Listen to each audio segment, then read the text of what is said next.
గుణానేతానతీత్యత్రీన్ దేహీ దేహ సముద్భావాన్ జన్మ మృత్యుజరా దుఃఖై విముక్తోమృతమశ్నుతే. గుణాతీతుడు అయితే కలిగే ఫలితాన్ని ఈ శ్లోకంలో వివరించాడు పరమాత్మ. ఈ దేహాలు పుట్టడానికి కారణం ప్రకృతిలో ఉన్న 3 గుణాలు. వీటి వల్లే సృష్టి జరుగుతూ ఉంది.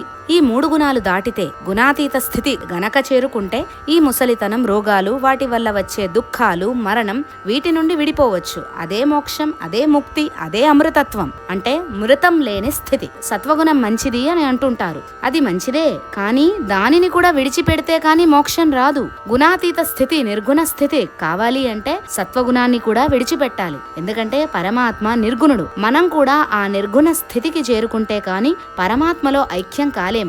నిర్గుణ స్థితి అంటే గుణాలను మనం స్వీకరించకపోవడమే. గుణాలున్నాయి అని గుర్తించకపోవడం. గుణాలు ఎక్కడున్నాయి? మనలో ఉన్నాయి, బయట ఉన్న ప్రకృతిలో ఉన్నాయి. కానీ ఆ గుణాలు ప్రభావానికి మనం లోను కాకూడదు. ఈ గుణాలు శరీరానికి, మనస్సుకే కాని నాకు కాదు, నన్నేమీ చేయలేవు అనే స్థితికి చేరుకోవాలి. శరీరం, మనస్సు గుణాలలో ప్రవర్తిస్తున్నా నేను అనే ఆత్మస్థితి మాత్రం నిర్గుణంగానే ఉండాలి. అదే గుణాతీత స్థితి, అదే ఆత్మస్వరూపం. ఆత్మస్వరూపమైన ఈ గుణాతీత స్థితికి చేరుకున్నవాడు పరమాత్మలో ఐక్యమవుతాడు, మోక్షాన్ని పొందుతాడు. అసలు ఈ శరీరమే లేకుంటే ఈ దుఃఖాలు రావు. శరీరం లేకపోవడం అంటే జనన మరణ చక్రం నుండి విడిపోవడం. పుట్టుక ఉండకూడదు. పుట్టుక లేకపోతే రోగాలు, ముసలితనం, చావు అనే బాధలే లేవు. పుట్టుక లేకపోవడం అంటే గుణాలే లేకపోవడం.